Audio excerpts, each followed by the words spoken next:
Welcome back to Divulgence, everybody. Today we have Michael King back in the house. What's going on, Mike? How are you, my friend? Good. How are you? Thanks for having me on. Doing good, man. Doing good. Thanks so much for being here. We also have Hasberg Jolly West in the house. Hasberg, what's going on, brother? So happy to have you. Oh, not much, man. Good to be here, man. Thanks, Jordan. Well, we got a lot of crazy stuff going on in the world, obviously, with war and Epstein and all that stuff. But Mike, you've got something completely different for us today. So why don't you just start by introducing us to what you'd like to present today?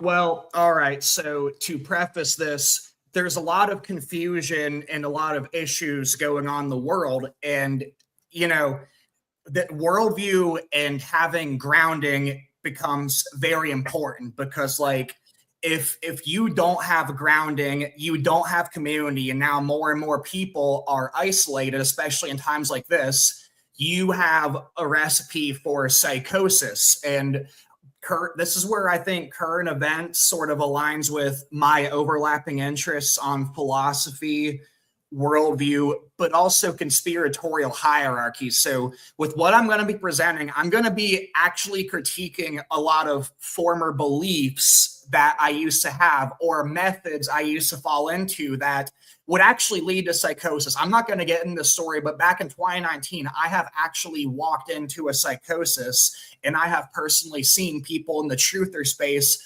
walk into psychosis and pretty much ruin their lives and like alienate themselves from their family because they accept a lot of these conspiracy narratives. So what I want to do is I want to get into the history of that, but also correct it because a couple years ago, like around 2022, when I started coming across some of these researchers, I was like, oh my gosh, this is so profound. I got to post it. Oh my gosh, look, there's all this compelling evidence. But little did I realize that a lot of this stuff is based on forgeries or misrepresentation that gets repeated. So there's a lot of scholarship where there's claims of this stuff. So you have this massive body of literature of people saying things, but that doesn't mean it's true. And if like they're talking about ancient history or ancient religion, for instance, but then once you look at ancient history and religion, you can only find snippets of evidence, but there's like, it's not really a compelling picture. There's not much to back it up. Well, that's obviously BS, and people shouldn't be like spinning their wheels on it. And where I have an issue now is people are basing their entire worldviews off this. So that combined with these events is kind of like making them spin their wheels. It's redirecting their productivity. It's isolating them from communities that could actually provide solutions. So that's why that's what I want to address and why I'm interested in this. Okay, well, that sounds interesting. Like, especially with, now that the technology's upgraded, we have all this AI, you have just even more misconception and misrepresentation, and you almost have to question just about everything these days. So yeah, that sounds great, man. So where do we begin, friend? Where do we begin? So if you go into the conspiracy space, I know you're somewhat familiar with it, and you're definitely pretty knowledgeable. And there, honestly, it's like I think if you have a conspiracy mindset at this point, I think you're better trashing the conspiracy books and just going for more like quote unquote mainstream sources. If you do detective work, you can find plenty of stuff there, But when you start getting into this, there's a lot of books being recommended, and one of the two go-to ones that sort of frame people's perspectives on conspiracies is Alex Hislop's Tale of Two Babylons and also Bill Cooper's Mystery Babylon. So Hislop's Tale of Two Babylons, it's directed more at like Catholic Church conspiracies, Vatican conspiracies, but it ends up getting repeated by people who aren't really coming at it from that angle. And a big reason for that is because of Bill Cooper. So Bill Cooper, he gets a lot of things on contemporary history right. So Bill Cooper's claim to fame.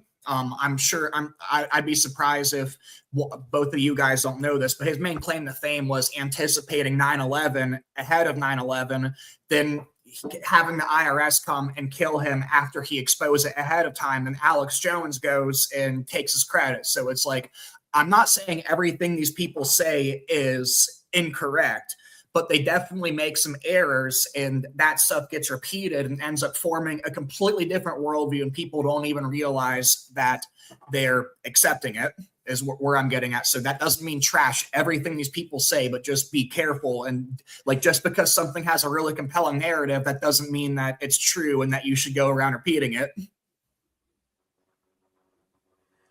True, man. Excuse me. True. Absolutely. Yeah, and I might add, Bill Cooper has Masonic connections, and he was like naval intelligence also. In fact, one of his like, oh yeah, well, like I know all this stuff because I have top secret document. It's because he was a Fed. Yeah. Well, I mean, and he also like was DMLA. I mean, he talks about, you know, like that's how he got into ONI, was because he put on his application that he was DMLA. What's DMLA?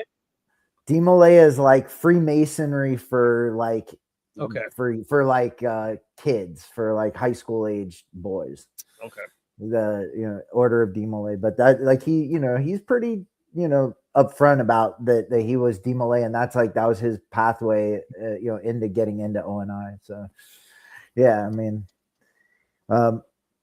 Cooper's interesting. I mean, I think like that, you know, I think like what Mike was saying, you know, kind of like at the end of his life, you know, that there was, you know, some more interesting things going on, and then maybe, you know, he had like gotten to a point where he was kind of back, you know, walking back some of the stuff that he had been like putting out, some of the propaganda, and you know, I'm sure we'll get there, but I'll give Mike the floor and, you know, let him, you know, go where he wants to go. Well, like, so particularly where I'm coming from, so I talked about walking into a psychosis myself. What brought me out of that was the overall Christian worldview, and I saw how like the whole meta narrative connected to theory of knowledge, and it was all supported by metaphysics, how there was like this, everything was coherent, there's a sense of purpose. So I'm definitely going to be advocating for that.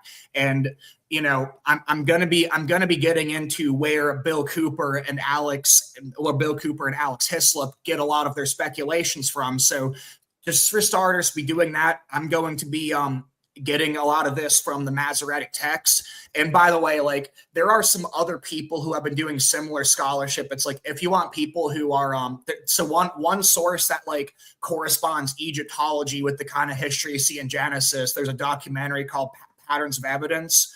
There's also Doug Petrovich, who does a pretty good job at proving that Sargon of Akkad is actually Nimrod from Genesis. Now, I think he gets things right because he pushes Nimrod back to like only about a century after the flood. But if there's a giant flood and it wipes out like the population, it doesn't make sense. There's going to be a lot of people coming together that early on. I'd actually say that I'll actually go ahead and say this now, but I'll be building up to this too. I don't think that the Tower of Babel actually happened under Nimrod whatsoever. I think it actually happened under Hammurabi, like well after the flood. So I can get into that, but he ends up pushing back like the Tower of Babel like way too early for it to make sense. If you end up going with that timeline of events, then there's another guy called Aaron.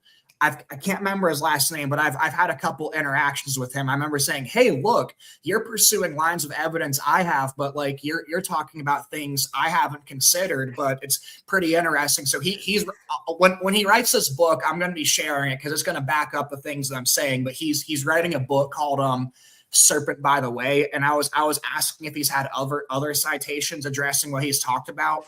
He hasn't, but when he's done with that, hopefully this summer, I'll be sharing his stuff, and he's got some fascinating scholarship, and you know, essentially like why I'm bringing this up is because you know, if rather you're a Christian, Muslim, Jew, you know, for practicality. So I'm not giving like a pragmatic argument for religion. I'm not saying just because it's practical, therefore true, but it's like these traditions go way back, and the people who develop these traditions and these religious philosophies, not all of them are bad guys. They're not all like trying to manipulate the public. They're making psychological considerations for how to hold together a civilizational order. So if you go back through those timelines and you get sloppy about that, you're going to end up throwing out the baby with the bathwater. And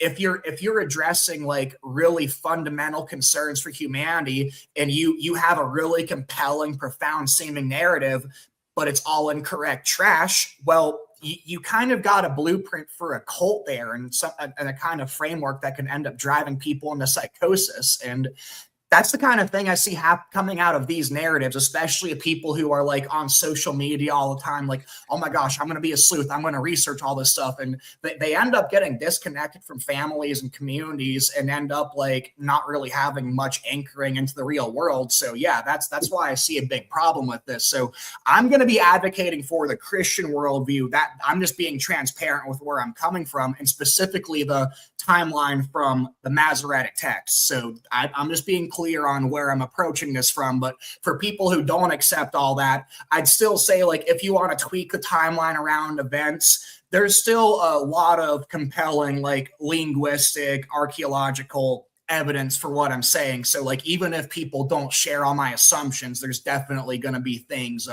worth considering in this.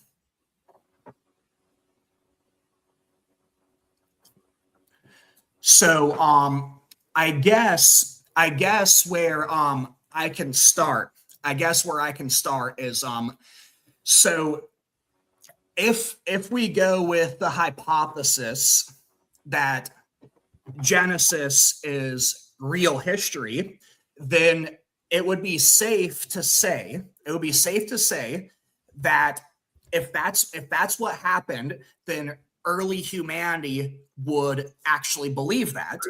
All right.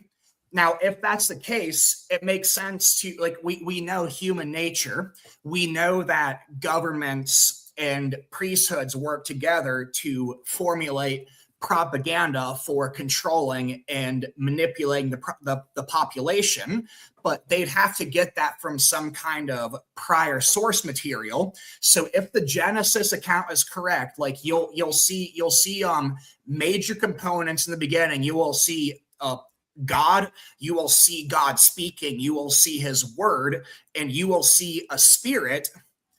All right. And then you'll also see a serpent figure. So if that's correct, my hypothesis was, because remember, like I was coming at this from a Christian worldview, so I started hearing these claims about, well, oh my gosh, what's the origins of Mystery Babylon? What's all this? So I was coming at it. All right, well, if that's the truth, I will expect to see figures that are based on a spirit figure, based on a word figure, or a son, based on a father figure, but also based on a serpent that you see in the book of Genesis. And then what you can expect later on is that those figures are going to be smashed into legendary figures that then get like passed down through a game of telephone. So then like you'll have gods, like you'll have certain aspects of God in Genesis being mixed together with certain legendary figures. Then later on that gets mixed and smashed together with later legendary figures and things like that. So the narrative that I want to push back on, though, so the narrative that comes out of Mystery Babylon by Bill Cooper, he's appropriating it from Alexander Hislop's Tale of Two Babylons. So Hislop didn't have this intention. Hislop was a Protestant who was writing anti-Catholic tracts.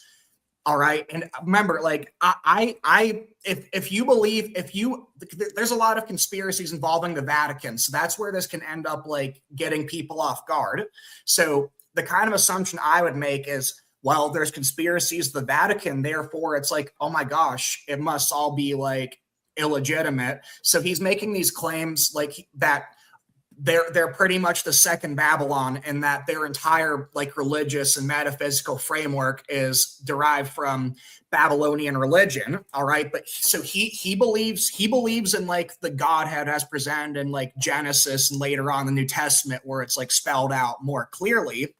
But he also ends up arguing that, like, well, the Catholic Trinity is different. So you have a Semiramis. Semiramis, that's like this harlot figure who was supposedly Nimrod's mother, and they go back like 4,000 or 5,000 years, and like they're responsible for creating this Babylonian empire. They're responsible for creating the archetypes for like paganism, and then that got appropriated in Egypt, and that got absorbed into Persia and Greece, and eventually made its way into Rome. And when Rome wanted to hijack Christianity, they use that blueprint. So you have they'll say the appropriation of the spirit is Semiramis, that Nimrod, they'll sometimes say that, because there's different takes on this, but a lot of this comes from Hislop. They'll sometimes say that Nimrod is either her son or her lover, or sometimes they'll say it's like an incestuous relationship. They're like, oh, look, like we know Emperor Nero is having affairs with Agrippa the Younger, his mother. So they'll try and like impose some of that on it. And what they'll say is Tammuz. Tammuz is this early like dying and rising god figure. All right, so Tammuz, there's in ancient like Babylonian mythology, they'd have a like a ceremony for the mourning of Tammuz, because like their version of the fertility goddess would mourn his death. So what they'll say is that's Semiramis, and that's also who the Catholic Jesus is based on. So Bill Cooper takes a step further. He pretty much claims that like the Trinity comes from these mystery schools, and that this Nimrodian religion based on these three figures, Nimrod's son, Jesus, Nimrod, who would be the father, and Semiramis, who would be the mother or the Holy Spirit, because oftentimes the Holy Spirit would be associated maternally. Now, my take on that is if you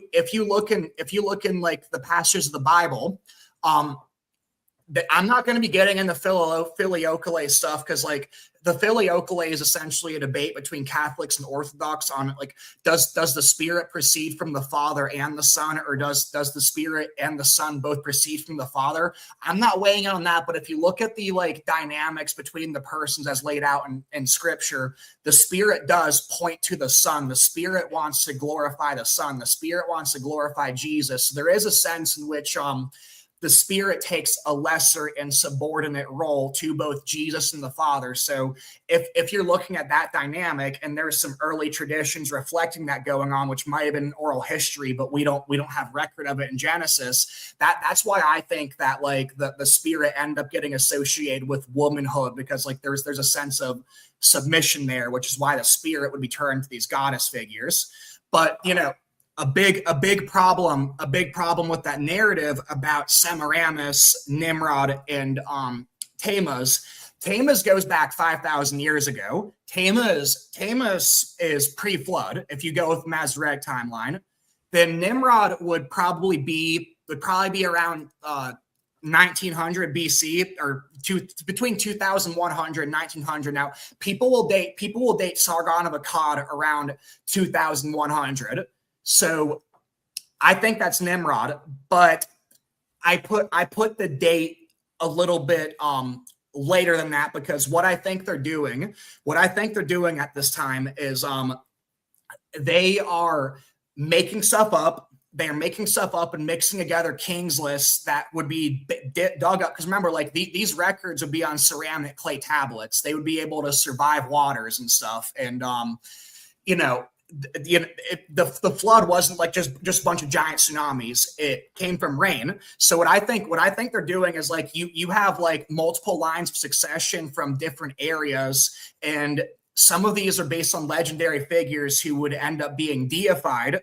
So what they're doing is I think they're smashing together different like kings lists in different areas. So if there's a flood that's happening, there's about a 300-year period of rebuilding. And also, if you go with the biblical timelines, like remember the pre-flood people would have longer lifespans. Now, what I think that is I think you had changes in the atmospheric condition and also changes in the magnetic field, because the way that the earth is described before the flood, it's like you don't have the same kind of like hydraulic cycle that you see now, like because when it's talking about it raining, that's presented as like something entirely new.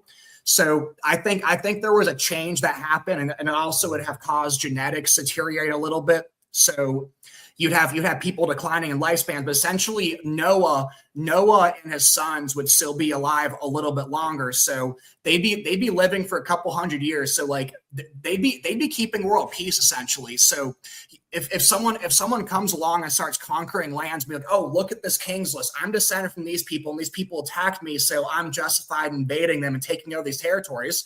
They'd be alive, and they'd be able to call BS on that. So part of the reason why I'm dating Nimrod or Sargon of Akkad that far ahead is because it makes perfect sense that they'd be doing exactly that. Okay, so yeah, what it looks like happened is so a lot of historians who talk about like ancient Mesopotamia and ancient Egypt, they're going along with kings lists that have these dates, and I think it's a bunch of bullcrap propaganda. And if you look at the Elamite kings list and the Assyrians kings list, they actually talk about a flood. Okay, so what's interesting? I'll be getting into this later, but so it looks to me like Elam. So Elam would have been along the Persian Gulf, and then it would have been pretty close to Lagash. It looks to me like before the flood, there was lower water levels, and this part of the Persian Gulf would have actually been joined. So once the first ever recorded battles end up coming from a city in southern Mesopotamia, right along the Persian Gulf, called Lagash. They're making weapons, and they're making things like that. It seems to me like, so if you look at like all these figures end up corresponding with like Genesis 5 figures. So what we know is, all right, for instance, we have records of like Tubal-Cain being a metal worker and things like this, and we start seeing all these like this metalwork and wars coming from that area in Lagash. So if there's an Elamite kings list and they're digging up stuff from here, it makes sense that it would come from the line of Cain also. So what's interesting is from the line of Cain, you see 7 descendants in there, and they're talking about elites, because remember, Genesis talks about like Adam and Eve having other descendants. So like this is highlighting very like well-known and influential people for a reason. In the Elamite kings list, you have 7 in that order, and it lines up perfectly with the genealogy that you end up seeing in Genesis 5. Now, another interesting thing, I forgot. Shoot, I don't have this in front of me. I'm bad with other languages, but there's a way to translate the first ever recorded battle that's in the Lagash region as the border of Eden. There's a way to translate it as that. So what I think actually where Eden actually is, it's submerged under the Red Sea, and they were sort of fighting over that territory. And yeah, like Eden's pretty much submerged right now. But anyways, back to the timeline. Back to timeline of Nimrod is they're digging up. So all like these figures that you'll see in Genesis 5, they're famous and they're being deified. So essentially, they want to push back the date of the flood, so they can say like, oh well, we have this continuity of legitimacy. Also, we're descended from gods. So there we have our divine right of kings. It's directly mandated. Oh, but also because there's no flood, there wasn't this time of rebuilding. So we have records of this battle going on. See, you guys attacked us first, so we're justified in taking over your land. We're justified in taking you guys over. All right. And that would have been way back. So a problem with the theory that the Trinity's based on Semiramis, Tammuz, Nimrod, just to bring it back to that, different timelines. All right. So one of the things that Hislop says, they'll go to passages in Ezekiel and the prophets who are writing around the time of the Assyrian invasions and Babylonian captivity. So they would have been writing after 800 BC. So they would have been writing about like 1,000 years after Nimrod, who I say Sargon of Akkad, would have existed. That's the first ever time you see anyone like Semiramis being mentioned. Now, she definitely is going to be based on like early fertility goddess figures, but like, they try and like push that back and superimpose on it. So where the sloppy scholarship comes in is, oh well, you have overlapping archetypes, therefore we can push back these dates. And Semiramis was actually a queen in Assyria. So that's why this doesn't work. It's like it makes sense. It makes sense that you'll have royalty being associated with these divine figures, but also this queen she had an associate named Nemus. So what they'll say is this Nemus guy who she was sleeping with, see, that's Nimrod, because like, oh wow, look, there's some similar etymology there. But the problem is that those dates are like way too far apart, and there's absolutely no evidence of anyone fitting with the description of Tammuz they give existing at the same time. But you know what they'll say is like, oh, all this stuff was going on at the same time, and that's where we have all these metaphysics from, and it's all just like mystery Babylon repackaging occultism for religion. So you know, you see why that's dangerous. Like all religion is just all illegitimate. Let's not look into the primary sources or investigate this. We have a grab bag of talking points to go to, so we can dismiss all this because it's illegitimate from this group of occultists controlling the world, right? Like this is Gnosticism. This is Gnosticism, and the Gnostic, and not all Gnostics are going to go here. Like I've talked to some Gnostics who are actually like intelligent people and have some balance. So what I mean by that is just take two basic premises that in a sense matter or the material world is an illusion that's created by a demiurgic figure. So where some Gnostics like don't fall into some of these pit traps is like there are takes where the demiurge isn't really this bad guy. The demiurge, yes, he created physical matter, and it's not as much of a prison, right?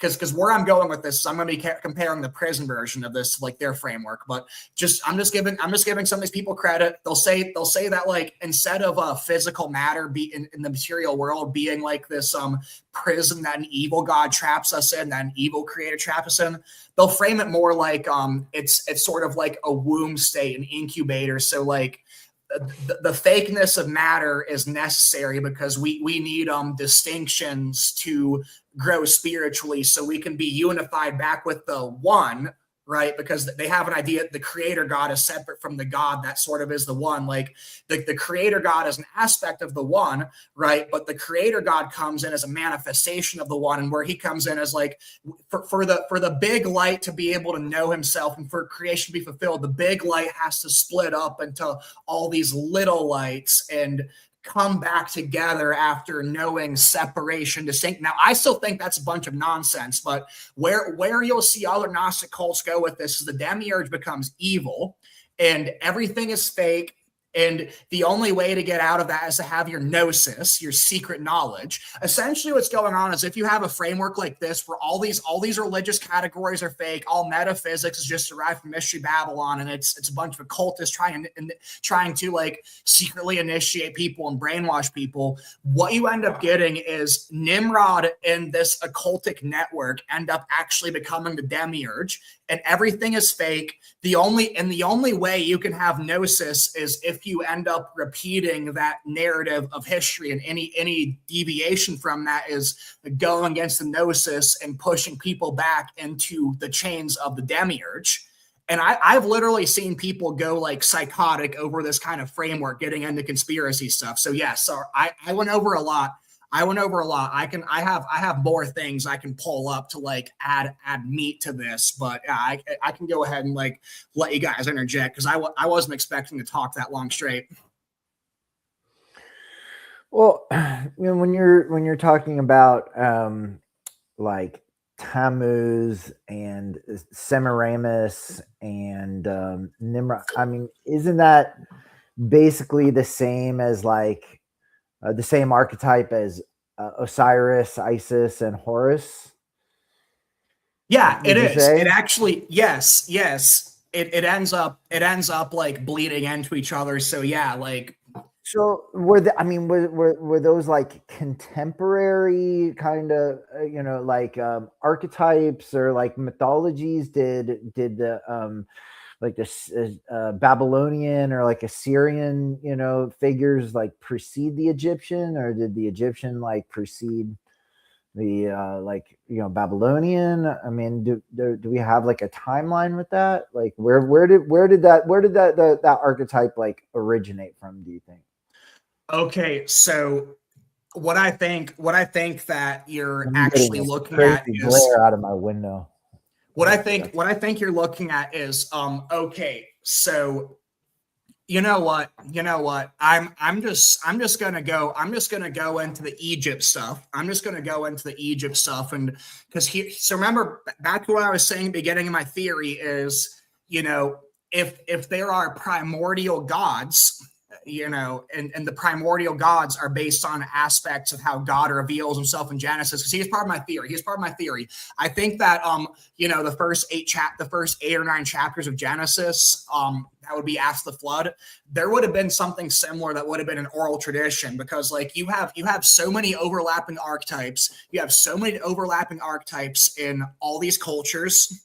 So I think when you're looking at early religions and you see all these overlapping archetypes, they all originate at the same time with the flood, but they are coming from different figures that emerge from different times of the flood. Then eventually, no, before the flood. Then eventually, like during the flood, not during the flood, before the flood, you have these figures that are based on being deified after they die, and you have people coming up with cults about them. So what you're looking at is you're looking at different people from different places interpreting that same source material in different ways. I think they're combining aspects of an oral tradition based on Genesis with bullcrap they're digging up.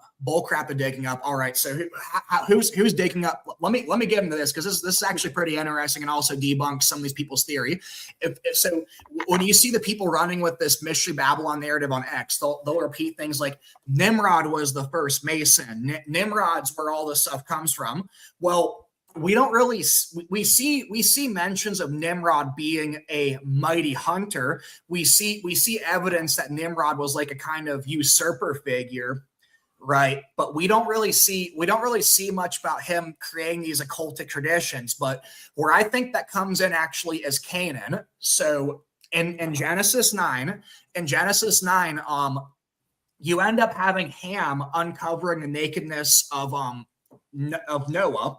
So if you go on to like the Levitical code, so I defend Mosaic authorship for all these books. Like there's people who like look at wording between Genesis and Deuteronomy, like, oh wow, look, you have this part of it was written in the exile period under the priestly tradition. This is the Yahweh's tradition over here.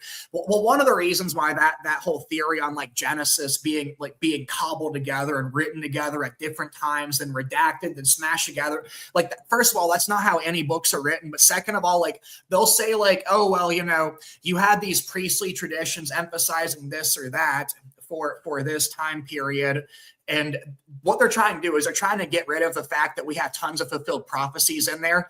All right, so because like look, like this happened after the Babylonian captivity, so therefore those prophecies must have been written after the Babylonian captivity, because we know that people can't predict the future like that, because we're a bunch of like naturalistic atheists, or we're theosophists who want to discredit the Bible so we can say our esoteric traditions are truth. Right. But like, if that was the case, you'd see mentions of like prophecies of Jerusalem, like, okay, I'm going to sanction this place is where we're going to have our temple. I'm going to sanction these people. You don't see any evidence of that. Like the only time Jerusalem is mentioned remotely would be like Salem, which would be where Melchizedek is, which I believe is Shem. And you'll see the place where Isaac was told to, or Abraham was told to sacrifice Isaac. That would be the hill the temple was built on. But it's like there's so many ways that theory doesn't work. It's like if people are writing propaganda, like there's so many like internal things you'd expect to be different. And also like if you look at how Genesis and Exodus are written, it's written by someone who's very familiar with the crop rotation cycles at the exact time in Egypt where the writer was claimed to be. And whenever Genesis talks about like the Levant area, the Middle Eastern area, there's no familiarity with the geography there whatsoever, but there is tons of familiarity with like the Sinai Peninsula's geography and like in Egypt's crop cycles, things like that. So I got on a little bit of a segue, but I just wanted to point that out. I just wanted to point that out because what I was getting at was like the dating of Genesis and stuff, and why I think all this comes from Moses. So yeah, back to what I was saying about Ham uncovering the nakedness of Noah.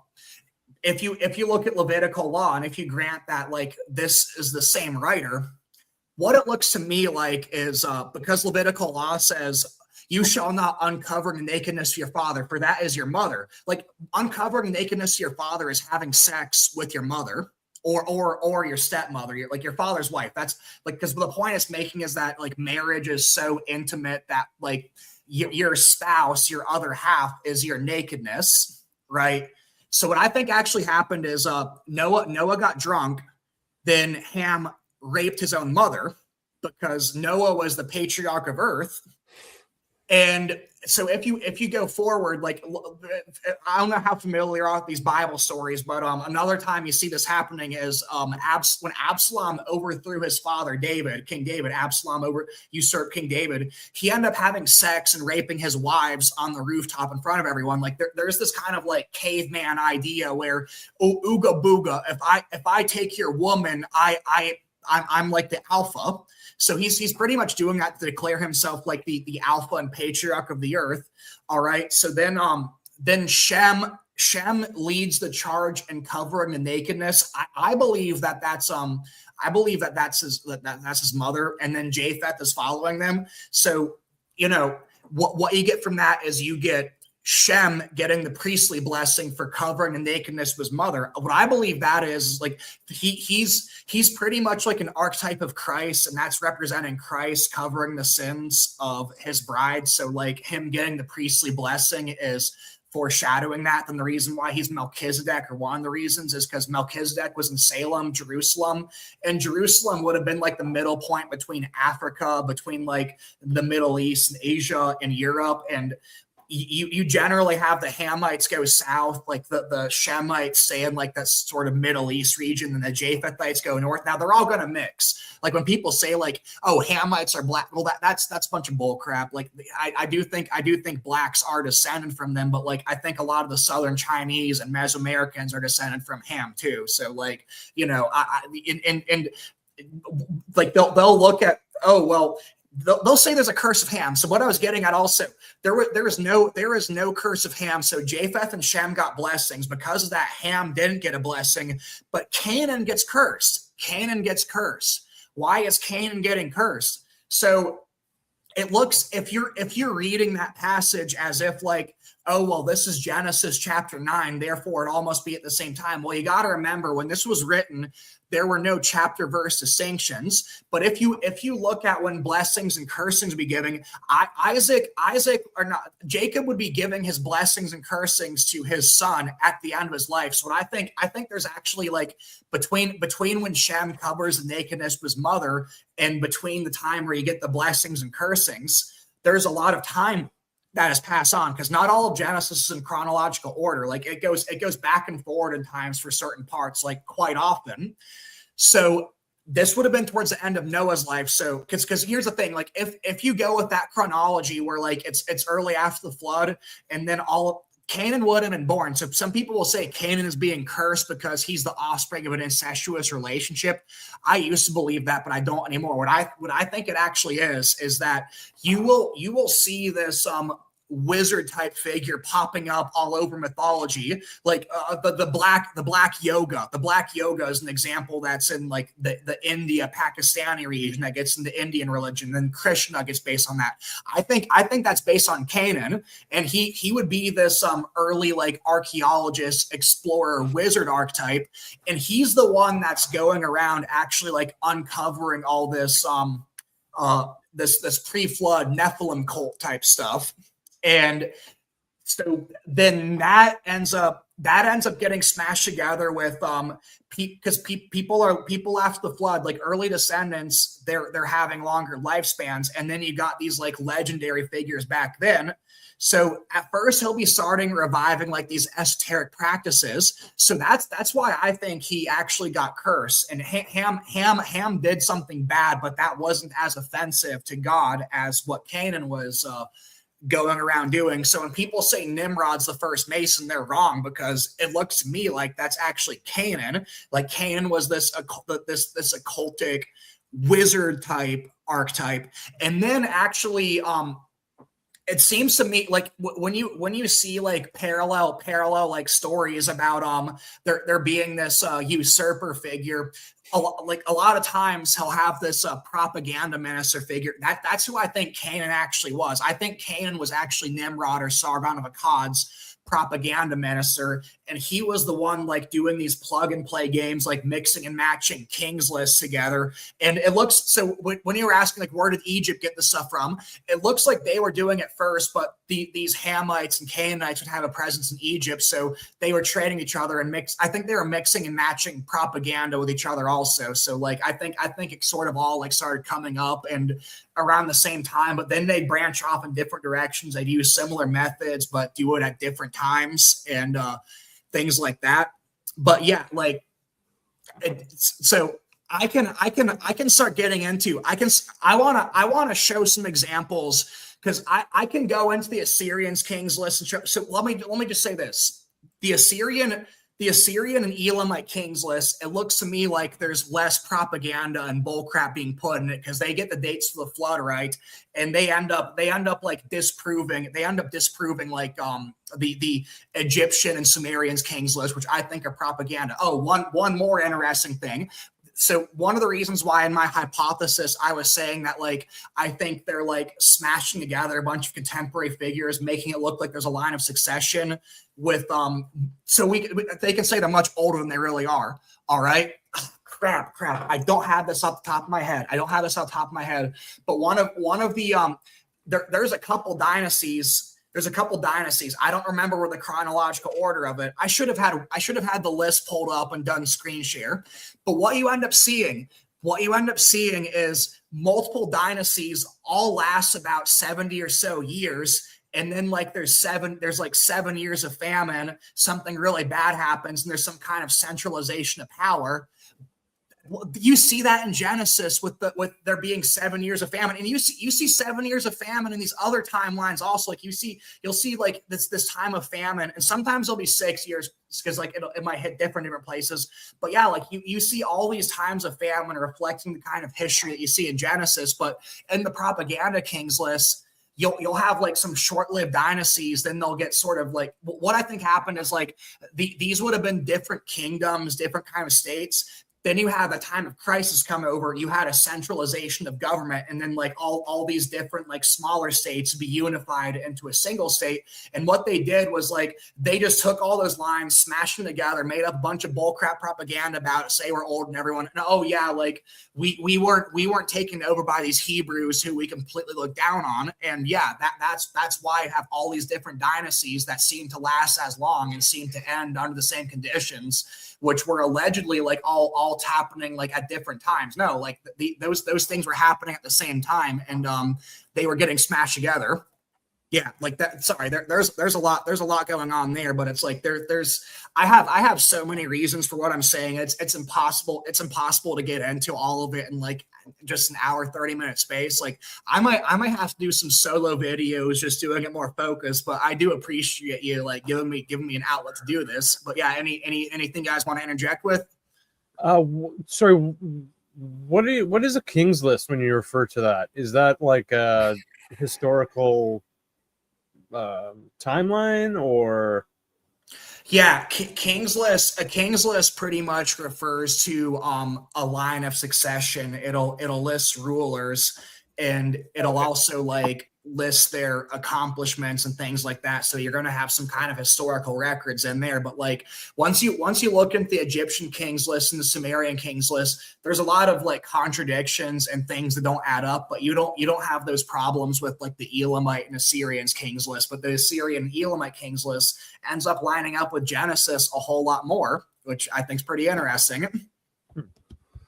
Interesting. Well, okay. What I'm wondering, about Genesis, and we have all of the like his genealogy coming from Adam and Eve, but when Adam and Eve get kicked out of the garden, they go to the land of Nod, and it basically suggests that there are like people there, right, in the land of Nod.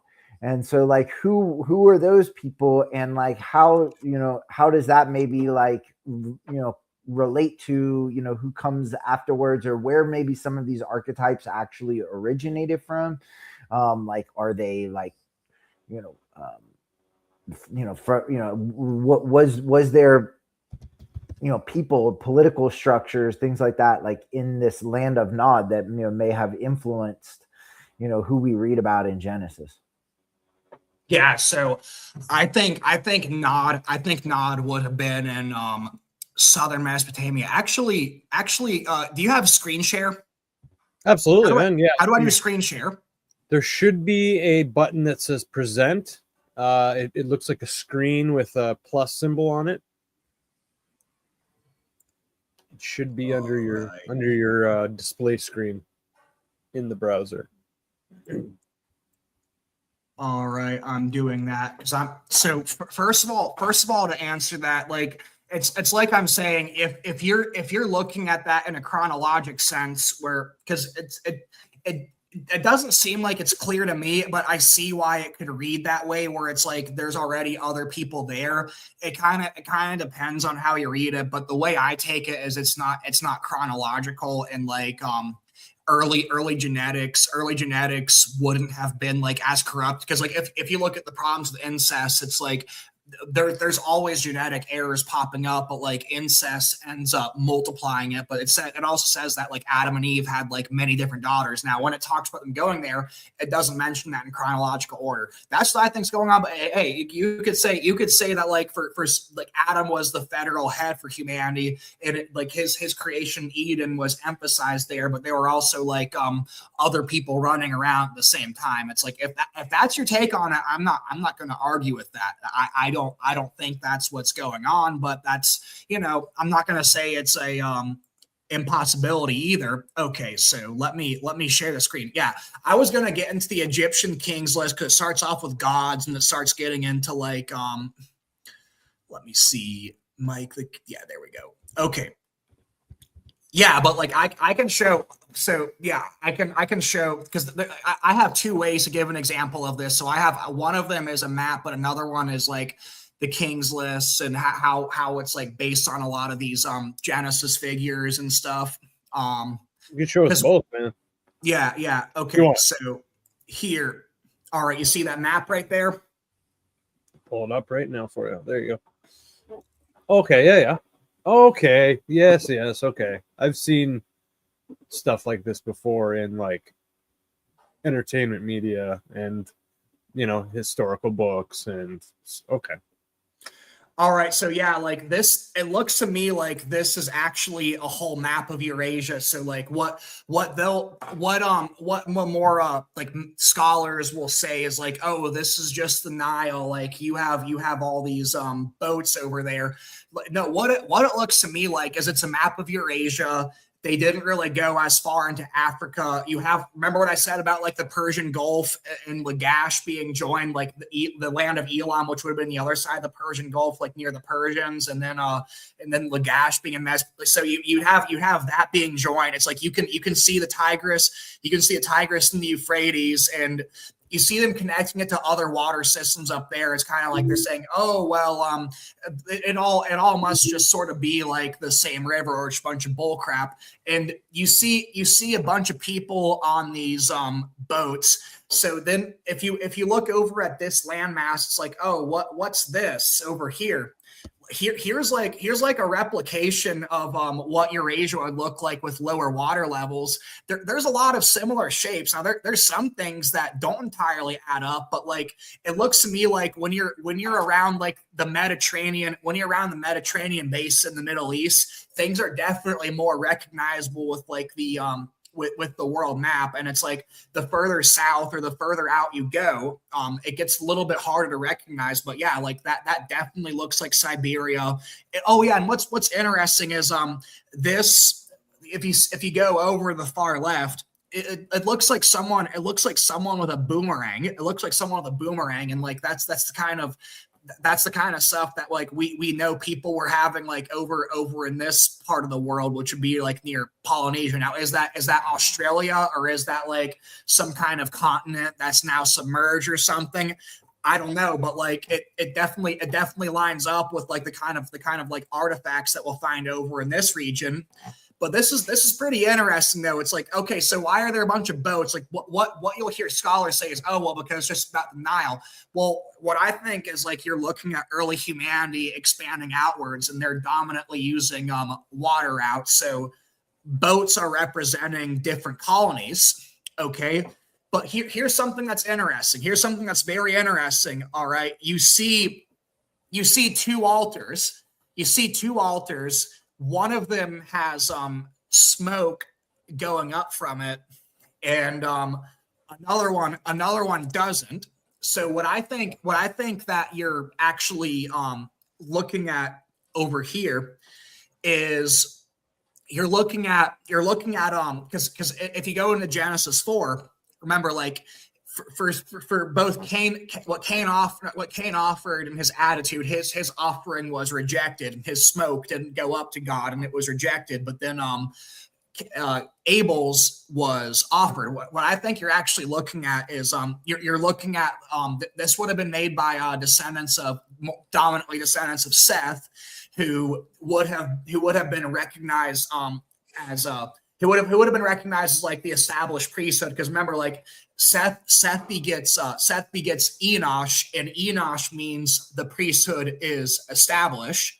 So when you're looking at like early Egyptian religion, words like Atum, like if you heard of Atum Ra, what I think is that's actually just straight up Adam. Like Adam is the first, like, you know, he's the first human, he's the progenitor, and he ends up getting deified. Then you look at Set, that's Seth.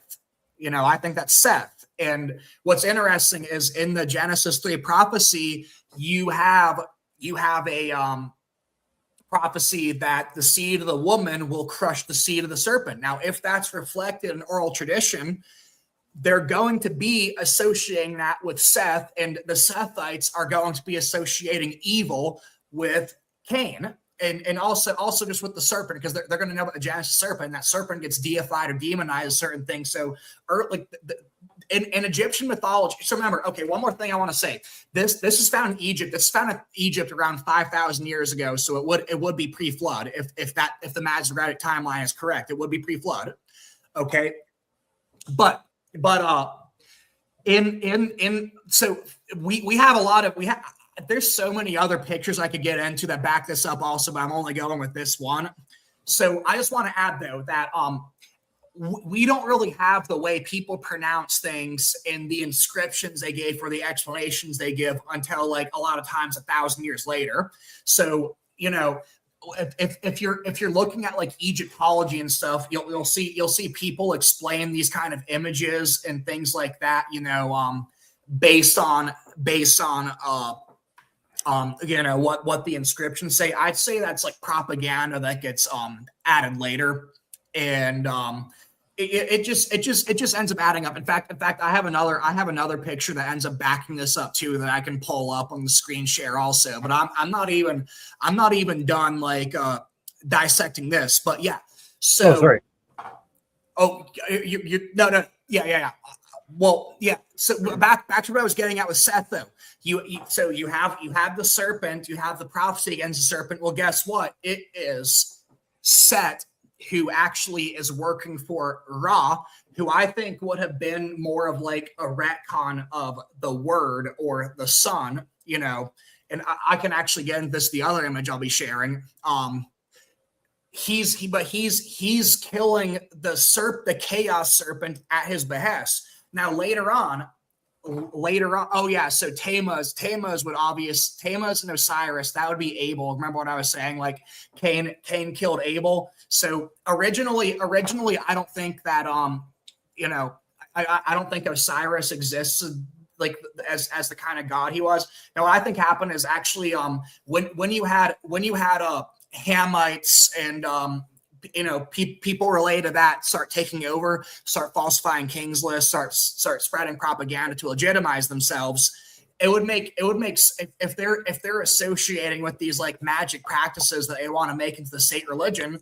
Well, they want to make the Sethites the bad guys. So that's why you end up having Set dismembering. So it's pretty interesting. It's dismembering. So it seems to me like Set and Cain actually got mixed together into the evil Seth, the evil Set who goes around like dismembering Osiris, and Osiris and Tammuz would both be based on Abel primarily, right? Like, so let me show another one though. And Seth in Genesis is the son of Cain. No, so Cain and Abel would be Adam and Eve's first two kids. Right. Seth would be the one after Cain killed Oh, Abel. Okay. And then it says they have more sons and daughters too. So like there's like people. Okay, one thing I want to say is like once you look into the Eustace Mullins narratives and some of these hold on, can you see me typing in? Like what's the screen look like when you're looking at me? Yeah, I could see your Twitter, and yes, I could see what you're typing in there. Yeah. Okay, hold on. Do you want me to hide it for a second? No. I'm pulling something up. I'm just trying to remember the right word. Maybe if I hit latest, it'll come up fast. Also, there we go. All right. Sorry, Mike, real quick. What was the name of the map you just, or the graphic you just showed? The people in the chat would like to know. Crap. I don't like it's on the tip of my tongue. It's something that begins with an N. And one of the problems is I found this on Yandex browser. It was on some Russian website too. Dang gummit. No, it's on the tip of my tongue. That's all right, man. I can. Yeah. My bad. If you think of it, let us know. Yeah, man. No, that's cool. Okay, but here's another one. Here's another one that I think is really interesting. So this would be more later, and I'm gonna be getting into like the genealogy with this a little bit. And by the way, like I plugged in what I did to show this because like there's no website that really has this stuff compiled. So I ended up giving AI inputs. I gave AI inputs to like mix together like the King's List and God's List that you'll see on Wiki, and then end up corresponding it with like what I see to be as biblical figures is based on. So I'll be showing that. So I just want to say, like, for the next thing, since people are interested in sources, I don't have a source for that because like I programmed it into the AI to be like a visual aid of sorts. So I just want to get that out there. But yeah, so here you have, look at how many people you have. You have 1, 2, 3. Then you have a dung beetle and a sun. Then you have 4, 5, 6, 7. Then underneath it is one person carrying a boat. Now, but you know, later on inscriptions, it'll say, oh well, you know, this is about the Nile flooding over, and you have a Nun. You have Nun, like he's associated with like the god of the waters, right? And he you know, because you know, yeah, that's Nile, and there's this association. Then you have the beetle. That's representing like Ra moving the sun across the sky, because he's said to be the god behind the sun that moves the sun across the sky, and like him rolling the sun across the sky as compared to a dung beetle. It seems, if you don't have a completely anti-biblical bias, it seems pretty obvious to me that like Nun, you know, is pretty similar to Noah. That's Noah, and he's holding the boat because he built the ark. And then you have 7 people on there because like you have 8 people on there. And also it's like you can look at Chinese characters. Just if you just look up God in ancient China, you'll see some like Chinese linguists explain this. But like the Chinese characters themselves for boat like refers to water, flood, 8 people. Like it's straight like this story is like straight up in the Chinese characters. Is like specifically like the boat, 8 people is ingrained in like collective civilization's memory. So the conclusion I'm coming to is that like the history Moses recorded, because he would have had access to a lot of books in Egypt that we don't have access to anymore, and he also would have gotten divine revelation. So the conclusion I come to is that he was preserving the real history, and that these documents we have that predate him are bullcrap propaganda, and that's actually the accurate history. So then, why is there a sun god? Now, I think back to what Habsburg was asking about, like what came first, where did all this stuff come from? It seems to me like there was a gradual inversion. So like originally, actually what's interesting is like Atum Ra. He originally would have been like represented as a mouth. So remember in Genesis, like you have God created, then God speaks, and it was so, and you have the spirit hovering over the waters. So like the speaking God, it talks about God like actually physically appearing to people, like Adam walked with God, Enoch walked with God, and in appearances we see of God, like rather it's the angel of the Lord. So remember, in the Old Testament we see appearances of the angel of the Lord. We hear about like him glowing and things like that. Well, like that angel bears the name of God, but if you see other passages, it says that God will not share his name with anyone else. So like that what you're looking at is you're looking at an uncreated being giving himself a finite form that can be discerned by people, and it would be glowing. So what I think happened is you had a combination of this emphasis on the word, all right, and then you had the one who comes down in the cool of the evening, glowing like the sun. He knows if you've been bad or good, so be good for goodness sake. That eventually that got symbolized and associated with the sun. So it makes sense why the sun would be associated with divinity. It's like the sun is fixed in the sky. You can count on the sun rising and falling, right? And like it doesn't wither or fade like geographic, like stones erode and things like that. You have crops wither and fail, but the sun's so like it's a symbol for eternity. So it makes sense that like it would be deified and associate divinity like that. But eventually it's like it just keeps on getting just all these like different like retcons, it keeps getting more imminent. It keeps becoming like less transcendent, more and more imminent. But eventually it becomes like we're like anthropomorphized, like all these gods have human forms and things like that. And if you look back at like early mythology, actually, like when you talk to people now, like they'll frame it like, oh, these ancient gods were immortal. Not early on. Like this is one of the reasons why I actually think they're based on Genesis like 10, 11 figures that had longer lifespans, is because like it talks about gods like actually like decomposing and things like that. So if you have lifespans rapidly decreasing and you have some people outliving like their great times 12 grandchildren, well, it makes sense to me that they're going to be seen as gods and eventually deified, after they die and things like that. But yeah, so so where you get the Eye of Horus from? It seems to me like the sun was the eye that was at the mouth, and it would be associated with God's omniscience. That eventually it just got like made this esoteric symbol. Oh yeah, also another, I'd say with the final inversion going from transcendence to immanence would be pantheism, and like this idea that like your mind can like connect the universe. Like if you go into your Dutch oven and think hard enough and do like these deductions, you can eventually like access the mind of gods. That's where you get like Illuminism from. It pretty much goes from like God, monotheism to sun worship to this anthropomorphized mythology, then to worship of ideas, and eventually worship of intellect, which would be like Illuminism. And it's pretty interesting because the Greeks don't have any original gods. Like the Greeks get their mythology from like the Egyptians and some of these like Indo-European steppe people, things like that. But like if you look at their chief gods, like they're based on idea, like Uranus, that would be like space. Kronos, time, Zeus, like the lesser heavens, the sky, it's because they saw like ideas as divine. They saw God as an idea. That's pretty much what Plato's World of Forms is about. So yeah, I'll need to go back and change what I'm sharing. Yeah, because I just moved the screen over, so I'm gonna have to change. All right. You guys can go ahead and interject. I'm going to make sure like everything's in order before I pull this up.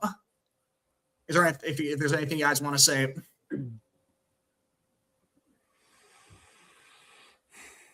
Hasberg, anything? I'm good, man. I'm just listening. Just letting you roll, Mike. All right. Oh, this is all So cool. This is interesting shit. yeah, so like before I end up showing this, I just want to like cover a little bit of ground. So if the hypothesis that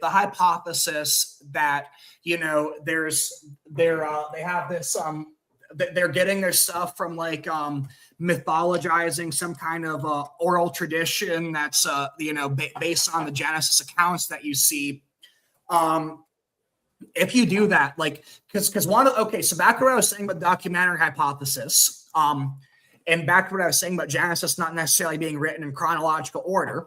If you read Genesis 1, it's focused on God's name Elohim, and it gives like a bird's eye view of creation. All right. But then once you get into Genesis, which the documentary hypothesis people will say, oh, well, see, like that's a redaction from another time. And like these come from different traditions that are then just sloppily cobbled together. Like even though there is just like a wonderful harmony between the two, like it just doesn't make sense to be put together like that. But that's essentially what they say. But like there are differences though, because what you're looking at is like you're looking at one view of creation. Then for the second one, you're looking at a more intimate view of creation where like it's more focused on humanity, and that's why like you get the focus on the covenant God there, because he's like making Adam from the clay, breathing life into them. It's like you don't get that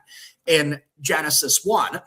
But yeah, so it's like, all right, if they're basing gods off this, what are you going to expect to look for? What are you going to expect to look for? So like you're going to have a spiritual creator, that'll be Elohim. You're also going to have, so remember, like in the beginning, God created the heavens of earth, but then there was like this formless void. What you actually see in these early religions is like this formless void actually being deified. Then you have the spirit on the waters. You have the spirit on the waters being deified as well. Then you have like, because remember, like the word is associated with light, like let there be light. All right, you have that being deified also. I was just going over that a little bit. So then later on when you start having Yahweh coming up, because it's using different like words for the same God, you have another God coming around. So you have a spiritual creator.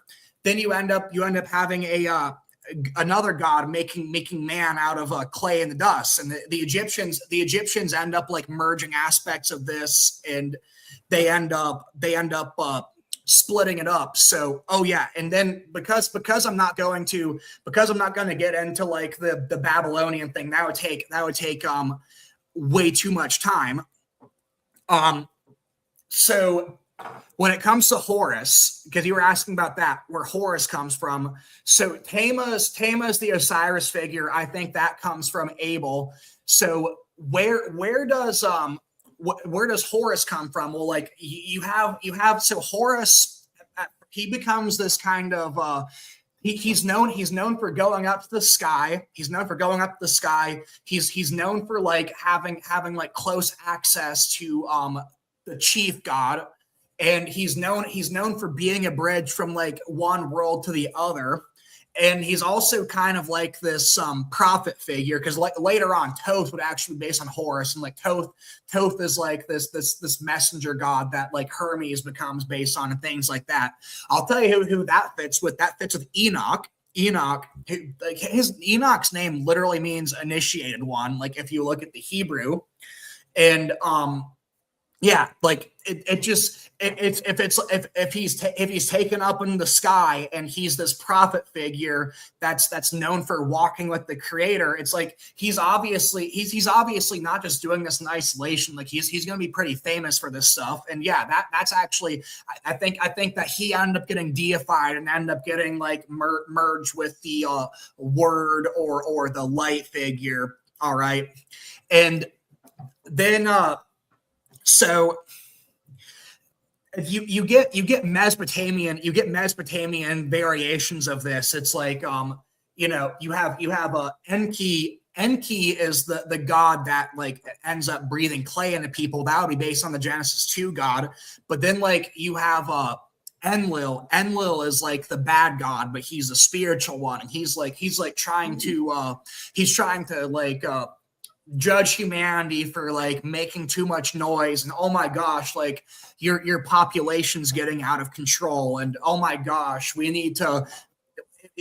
going to create these cycles of disaster to keep you in line, right? And things like that. You know, it's because you're gonna see like echoes of this, and like this merging and splitting up of different aspects of God and different figures, and then they end up getting merged with other figures. Like I think like, yeah, like I said, I think Enlil is you know, based on Genesis 1 depiction of God, then Enki would be a mix of like Enoch and also Genesis 2 God. And what's pretty interesting, this actually gets back into why I put the Tower of Babel much later. Okay, so this is getting a little bit off topic, but I will be able to tie this back into the King's List chart that I put together. So if you go to like I listen to audio Bible, so I don't always get the chapter verse right, but I think around like Genesis 13, 14, 15, you have these people from Sumeria, the Sumerian region, coming to attack the Amorites, and also Salem, which is where Melchizedek was being held. And you know, Abraham ends up going to war with them and helping the Amorites. So what's interesting is this would be like Azure sin. So something sin. So I'm really bad at pronouncing these old names, but it seems to me like this would have been a remnant. This would have been like essentially the Akkadian Empire, and this would be like, because remember, Sin was deified. Sin would be the son of Canaan. He ends up being deified. So when you go over to Genesis 10 and it talks about Tower of Babel, it says it's made on the plains of Shinar. I believe that's being named for Sin, and then also it says Nimrod begat Cush. So it seems to me like Nimrod would be like, because it says like if you look at the Genesis 10 table of nations and like who's mentioned there and things like this, it says so and so is a son of, so and so is a son of, but when it gets Nimrod, it just says Nimrod begat. So it looks to me like Nimrod would have been a bastard child of Cush, and he would have had an affair with a Sinite woman who would have been descended from Canaan. All right, and you know, so he would have been this person who would have felt disgruntled and slighted by society, and it talks about how he's a mighty hunter. So at this time, you would have had like Shem, Noah, Japheth, these people still alive. They would have been holding the peace. And after Noah dies, he probably saw an opportunity. He probably had Canaan, who was his relative, whispering in his ear because he was like a mighty man of notoriety. They were already like making legends about him. So it looks to me like he had a band of hunters and other young men who were like unsatisfied with life, felt slighted, felt disgruntled. So they pretty much had like the first Marxist revolution, like overthrow society. They took things over, made the first army, and it looks to me like Shem and Japheth, they were still alive, and they were pretty outraged by that. And that would have been the Akkadian Empire. Okay, so who takes down the Akkadian Empire? You would have had the Amorites who are working with Shem, who would be Melchizedek, but you also had from the north, there's these people called the Gutians. Look into the Gutians, or the Guti. They're described, a lot of times they're described as like blonde hair and blue eyes, but they definitely didn't have a written language. Like you have local Mesopotamians, like when they come in and conquer, they're complaining about how these people aren't like well known, don't really know our irrigation system that well, and our logistics is falling apart, and we have a bunch of people starving. Well, like that fits with Germanic culture, and they because they wouldn't have a written language, it's like their religion and history was through song. So they'd be coming into a cod, they'd be mowing people down, just like the Vikings. It'd be like yo ho, he ho, the blood, the fire, the ice, the snow, the boop boop boop. Just killing people, getting drunk around the campfire. It seems to me like what was going on is you had Shem and Japheth pretty much getting together, going like, well, this is a monstrosity, and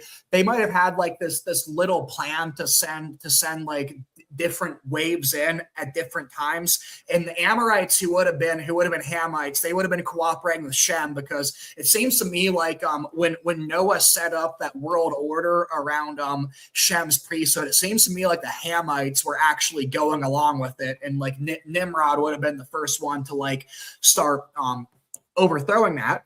But what's interesting is Shem is associated with this shepherd priestly person, and Japheth is associated with like this warrior king.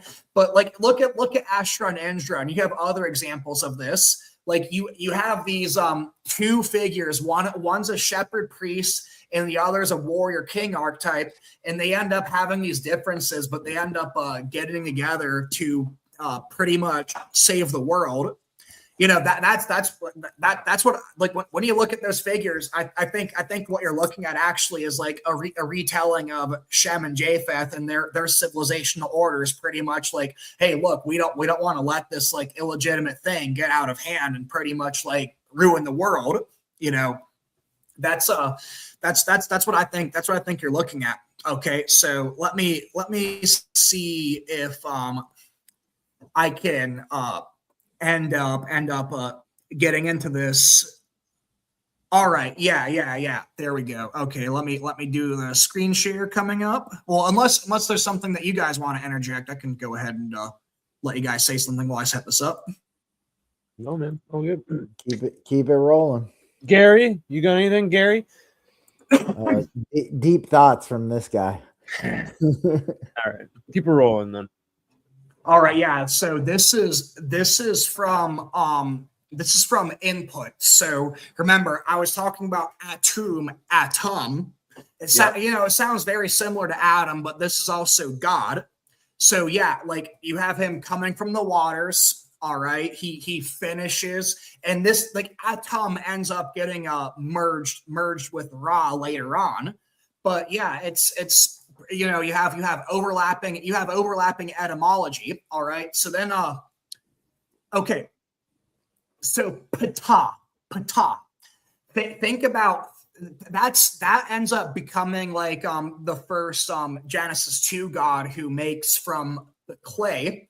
Now this isn't in Genesis. Sorry, Mike. You might want to just, can you zoom in just a little bit, because people viewing, it might be a little small for some people, especially if they're on. How do I do that?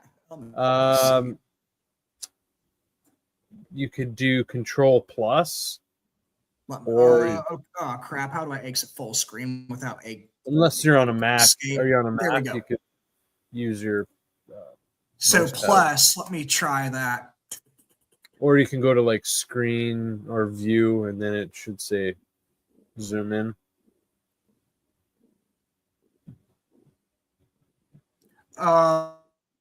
Plus, no. Zoom. Okay, there might be a zoom button. I'm really bad at technology. Because you're in the. Are you on an Apple or? No, I'm on a AMD Radeon or a Ryzen, or RYZEN. Is that with Windows? Yes.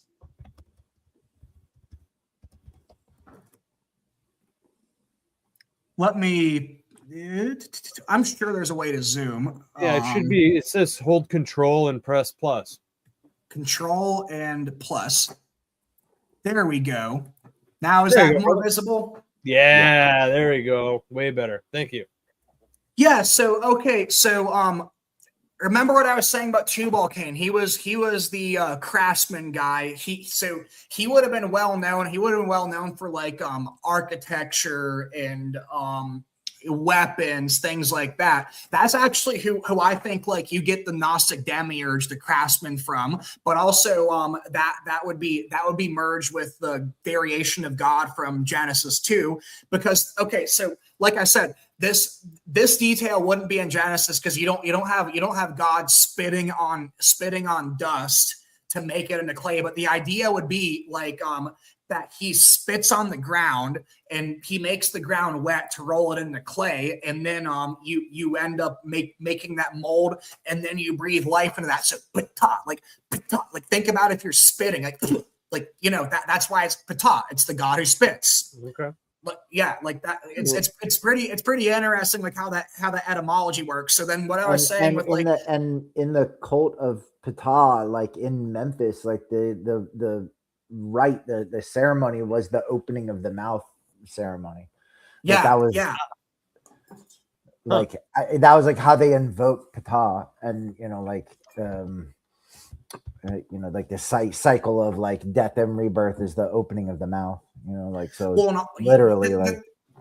Well, then another thing that ties into it, which like makes me think there might be something in some kind of oral tradition that might have like developed, that is when there's a couple of variations, because remember, like the Gospels are recording a lot of times the same events, but they emphasize different things. So some people will say, look, Jesus just waves his hand and heals a blind person here, but another time he makes like spits and rubs in their eye. Like, yeah, so it's like you actually have like Jesus doing something like that, and that's like symbolizing new life too, which that makes me think that the Egyptians are just like corrupting something that's like real. All right. Yeah, but then it's like, shoo, you have that's like a deification of the void that you end up finding. So like all since you have the screen, it's like you guys can look up all this. I was thinking about like pulling up the Wikipedia page where it's like I can click on it and get all the but then it's because like if I do that, if I have a couple windows open, here's what's going to happen. I'm going to get lagged out for like what was happening when I had a bunch of windows open when I called and before the show started. So that's why I'm not doing it that way. So then Tefnut, remember, like I was saying, the spirit becomes feminine. So there you go. That's the spirit on the waters, and that also becomes a like, because remember, like the light, the let there be light, that would be like chronologically similar, like if like someone's recounting something and then like they're writing down an oral tradition, it makes sense that like you'll have the light being merged with the primordial waters, and that would become a goddess figure, because for some reason, I speculate on the reason for that, the Holy Spirit becomes feminized. So then then you end up having Geb, so these serpent gods. What's interesting is, the serpent in Genesis, he's, God doesn't want you to know. I'm going to show you the real truth. And then all these serpent cults, it's the exact same thing. It's like they're promising them kind of like esoteric knowledge. There might be a sense of apotheosis, like, oh, follow me, and I'll be able to share with you the secrets of immortality. Oh, one more thing. So because that map I showed earlier was in Egypt, it actually does look like both Cain and Set. It looks to me like Cain and Set, they both had a presence in Egypt. All right. So so if you think about this, it makes sense. Because it seems to me like the Egyptian Book of the Dead, and where they get all these like mad magician ceremonies, a lot of it comes from pre-flood traditions. Why might that be? Well, if Cain kills Abel, he's living long. Well, he's gonna have that on his conscience. Like he committed the first murder. So what I think actually happened is toward the end of his life, they were already starting to like get into high culture, and they're like, oh wow, like we have high culture we have accounts of biblical history, because remember, like Genesis doesn't really talk about the civilizations at all, but there's the same kind of human nature is the same. Human nature is the same. So like they're already turning, they're going to be turning to superstition because they have like urbanization, prosperity, and that ends up like you end up having like atheistic or weird pagan tendencies with stuff like that more than you have in like rural places. So it seems to me like Cain was getting paranoid about dying. Then around the time he was dying, it's like you had these wizards come up and say, oh, well, if we do this, this, and this, then it's like, hey, you can be fine. So it's like if you look at like the Egyptian death ceremonies, it's like telling your soul and your heart not to like tell on the gods in the afterlife for you. And it's like, if God judges the heart and you fear judgment, well, that explains like the embalming ritual where like they take away your heart. And then also it's like, well, if you're afraid of going into some kind of judgment, then well, you end up getting instructions like here go through these ceremonies and you're going to reincarnate the right way. And if you miss this step, maybe you're actually going to be reincarnated with like 2 heads or a retard baby arm on your side. Like literally like that. I don't have citations pulled up from that in there, but you end up seeing some silliness and stuff like that in like these Egyptian ceremonies. All right. So then remember what I said though. Like Canaan would be the wizard figure. And if you have Babel happen, and you have like words, you can expect like K's and C's to mix up, like N's and M to sometimes mix up. But it does seem to me like Canaan would be this sort of wizard figure that's also merged with the God of Genesis 2. And so the Hamites who would have followed Canaan into this occultism, they're going to be the ones to end up deifying these Canaanites also, because the Canaanites were the ones going off into these weird cults first. And actually, it does seem to me like Sethites actually like went even further into the esoteric mysteries and with like Nephilim cults, because here's the thing: the Canaanites were making weapons, but they weren't like. So I do believe that like Nephilim are actually from like people doing rituals, make babies with angelic beings or demonic beings, and you have giant like there's actually obviously it's like maybe it's all fabricated because I've only read about this online, but it's like I have read about like multiple findings of like giant bones in places. Maybe it's all just made up, but it's like we have depictions of giants, and then if you look at mythology, it's like true. I think what do you have? Okay, here's what you have there. Like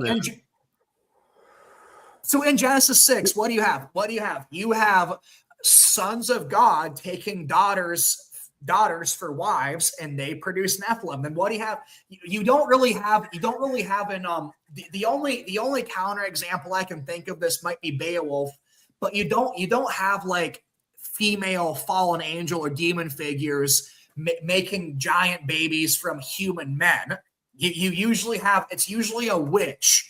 It's usually a witch who's bringing down some god or some demonic being. And you even have this in Beowulf too, because remember, like the final boss of Beowulf is a dragon who's like Beowulf going to this witch, fallen angel, demon, and he ends up getting seduced by her, and they make a demon baby that's a dragon.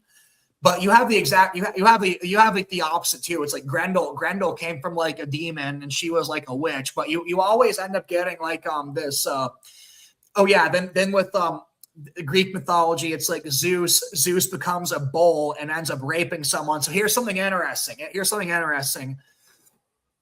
You end up having the bowl of heaven coming up. So when you see it might be somewhere in this chart actually. If I get to the bowl of heaven, there we go. Bull, Hathor, so this I think comes from a pre-flood position, a pre-flood tradition where these fallen angels would have been because if you look at angels in the Bible, it's like they have some human characteristics, some animal characteristics. I think what this was actually like it was like a bull human hybrid, and it was straight up like having sex with women. Because if you look at depictions of the giants, these animal hybrids, like go to Göbekli Tepe, go to Egyptian hieroglyphs, go to cave paintings. Huh? Can you hear me? Yeah. Oh, sorry. I thought I might cut out. Yeah, but go to all these things. What you have is you have these human animal hybrids, but they have massive penises and they look really horny. Like like yeah, I don't think that's a coincidence. So what I think happened is all right. So I don't have this chart laid out because this goes on like way more than each I consider to be Japhethites. Okay. Oh yeah. Then also it's like you'd have the storm god with Baal, right? Because Baal got is like the bowl of heaven, similar to Hathor, mixed with a thunder god, a storm god. Well, it wasn't thunder at first. Like the thunder would have won it. Thunder would have been when this went up north. But okay, what's this going up north? So what I think went up north actually is if you go to the book of Job. So Elihu the Tevite in the book of Job, if you look at the etymology, that is Esau's eldest son. Esau. So Job would have been the same time that Melchizedek, who Abraham met, probably a little bit after he died. Okay, so Melchizedek was Shem. There would have been need for a high priest. So why is Satan going to God to say, "Oh, is this man really upright?" Well, it's because this is the guy that God is choosing to be the high priest, and Satan wants to prove God wrong. That's what I think's going on. Because like once you get to the end of Job, Job ends up making atonement for like all those people there, and he ends up becoming king of king of an area that would be around like northern Saudi Arabia, southern Jordan, because if he's buddies with Esau's son, that's gonna be what becomes Edom. But what I think happened is he's sort of like the intermediary high priest between Shem. So he would have. So it seems to be like Job actually would have been the son of Ephraxed, who would have been the son of Shem. So Job would have actually been like a later descendant of a much earlier generation. So I think he was actually living longer because he had less genetic deterioration, even though he would have been born around a similar time to like Esau or his son. Because it does talk about like him living longer than other people at the time. And if that's going on, that's literal. Well, that kind of account of genetic deterioration from what I was talking about earlier would make sense of that. But anyways, where do you get this thunder god like Zeus turning into a bull, but he's also a thunder god? What I think's happening is at the end of Job, God appears in the whirlwind and the thunder. So what I think happens is word of that got out. It spread up north to Canaan and Turkey. Then that ended up getting smashed with the bowl of heaven, ended up becoming gods like Baal. And later on, you got Zeus because that becomes a storm god. And you have Zeus also taking all these Nephilim characteristics, where he goes around and impregnates women to make like these demigod babies. But yeah, I actually think that goes back to like Job at that time, and like you're looking at another appearance of God being made into this kind of mythological figure that's not there. But yeah, so any interjection there? Because I got to track a little bit because I was trying to look for the bull god. No, I'm good. We can go for another like 25 minutes or so. So yeah, keep going, my friend. I mean, okay, I just qualify that, like, yeah, I mean, when you're talking about like the giants and like Zeus, making these like Nephilim, hybrid kind of, you look at like Hercules or like who was basically like a giant, like like the strongest person on earth, is like a human god hybrid, but like in like in North America, like there were like giant skeletons that were, unearthed, specifically like in these Indian mounds. There's a lot of like historical records, in newspapers, from like, the 1800s and things like this, of where people were, in North America were like discovering these, skeletons of, human or whatever, that were like 7+ feet tall. They were really like unprecedented, amongst like the native populations here. They didn't have people that were that tall, but there were like actual skeletal remains, and that's when you had like the Smithsonian was being founded, and that they were like usurping like these remains, and that they were like taking them into the Smithsonian collection, and like presumably they're still there, but there are like actual like hundreds and hundreds of like archived newspaper records from mostly like the eastern and midwestern United States, where it correlates with these mound sites where there were like actual like giant skeletal remains. I mean, and they have 6 fingers, and they have 6 fingers, and red hair. Like they found actual like hair that had been preserved that was like bright red, which was so that's how the giants in Kandahar were described that the U.S. troops ran into in Afghanistan also. Yep. But also like, they're if fallen angels are often animal hybrids, why do you have all like, why are a lot of times giants, like you have Yetis, you have Sasquatch, you have, there's other ones in other areas, but it's like, then like Journey to the West, you have the Monkey King, like he's like this demigod that's like a hairy ape. Yeah, like it all just like adds up. It's like, I can't tell you why they look like that, but like if that's going on, well, it seems like a lot of people record it, and it seems like we find evidence of this later remains. But of course, if you like look up AI, like fact check wrong, the Smithsonian debunked it. Well, yeah, that's because like it's because like the Smithsonian's doing the exact same thing that the World Economic Forum is doing in Göbekli Tepe. Like it's so.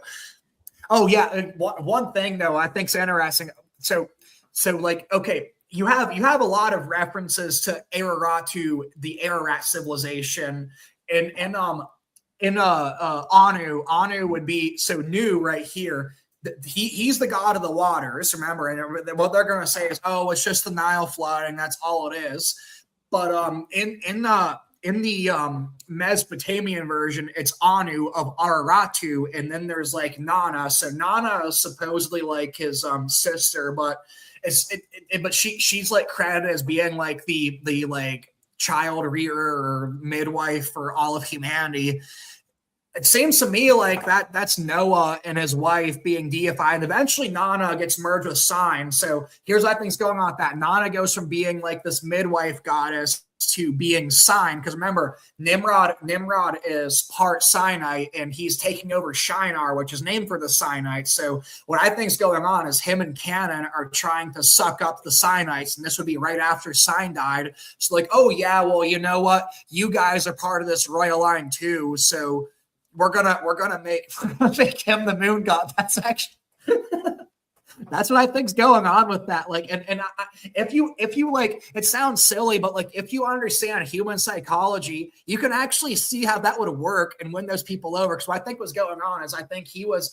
It seems to me like a lot of those people actually left because like think about the etymology to like Sign, Sin, Sino, Sinai Peninsula, Sign China. Seems to me like a lot of those people went to southern China, and even some of them would have gone over the land bridge and gone to Mesoamerica, because there's actually some interesting overlap in genetics between southern Chinese and like certain people in Mesoamerica, and that's why like you have these Olmec statues. So okay, so Nimrod would have been Kushites, so you would have Kushites in the regions, and Kushites produce Bantu, some of these black people. Then you go down to Mesoamerica, you have people with some of these like South Asian traits, but also some of these African traits. I think that the Sumerians became the Mesoamericans, and that's why they have ziggurats, and that's why like the Sumerians and Mesoamericans are literally the only two people in recorded civilization to have to practice living human sacrifice. And it's like you have overlapping god, like you have the serpent, the wisdom serpent, you have the sun god. It's like you have all the same kind of figures, but yeah, like it's funny. It's funny though, because like once I start, I can't show you all the things in the King's list right now because it's like, that's way too pull up and that it would be way all over the place. But like, it's what, once you like read between the lines, and you understand human nature, it's like you can actually think of some pretty funny but plausible scenarios for like, okay, why we're murdering these gods politically motivated? Yeah, but so another thing is, so Anu there's a variation where where you get the Anunnaki coming from the sky, and they're related to Anu, who'd be based on Noah.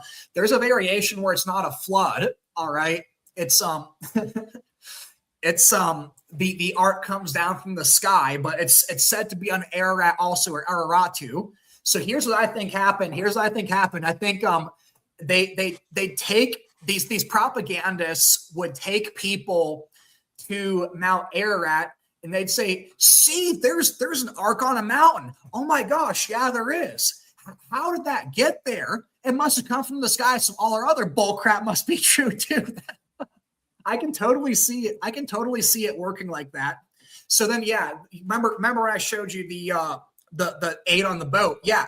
So what's really interesting is Herodotus actually mentions that, like, when he inquired the Egyptians like what their most famous pantheon was, there's the Ogdoad, but there's also a group of 12 gods. So the Ogdoad, that would be Noah, Shem, Ham, Japheth. But let me see if this was included in my inputs, because I put in a bunch of crap. Nope, it didn't include that. All right. Yeah, this is fast forwarding, because I meant to just say a little bit on pre-flood and like early flood period. But there's another group of 12 gods. This would be around the time. Shoot.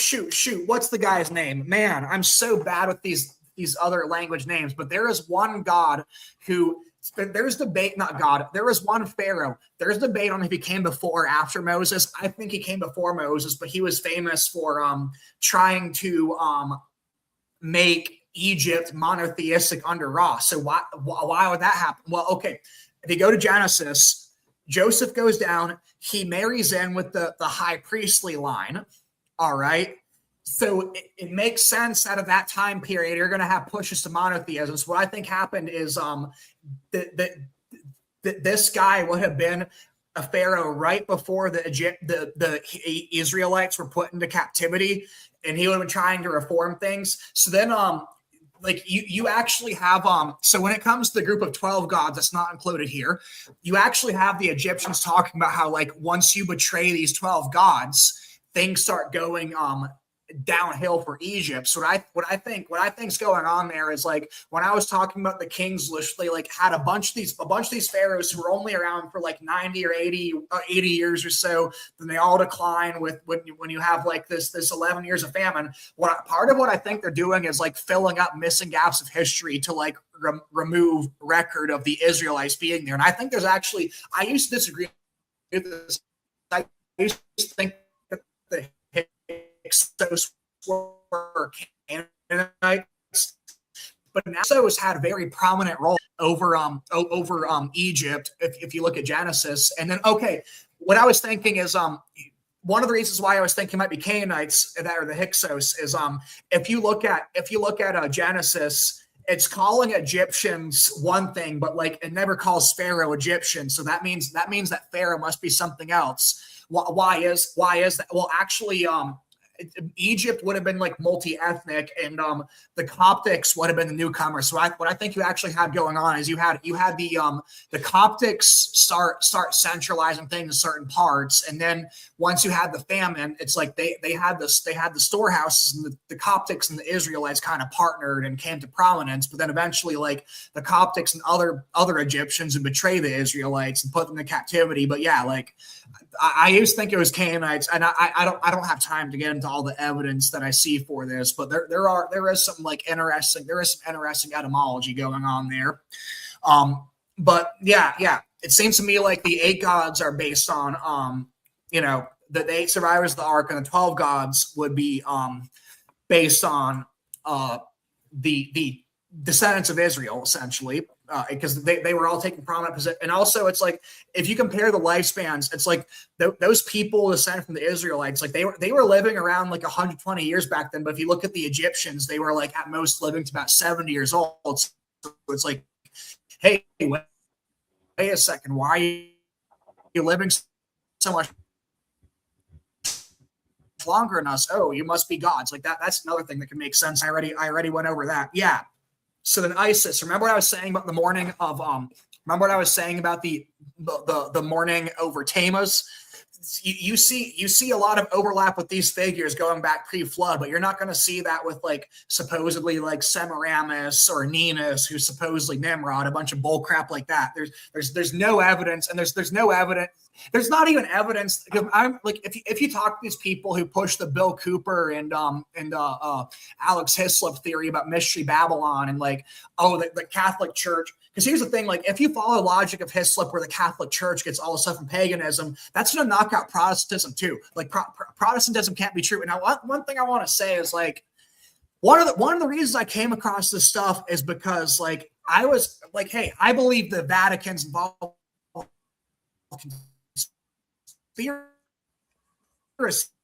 Sorry, Mike. So when I was posting, I'm like, sorry, Mike, you cut out there. Out of context. You cut out there. Glitched out. You Can you hear me glitched now? out there. Yeah, you're good now. better But when you started saying, I think you were saying you believe the Vatican is involved in. I think that's what you were saying. I could be wrong.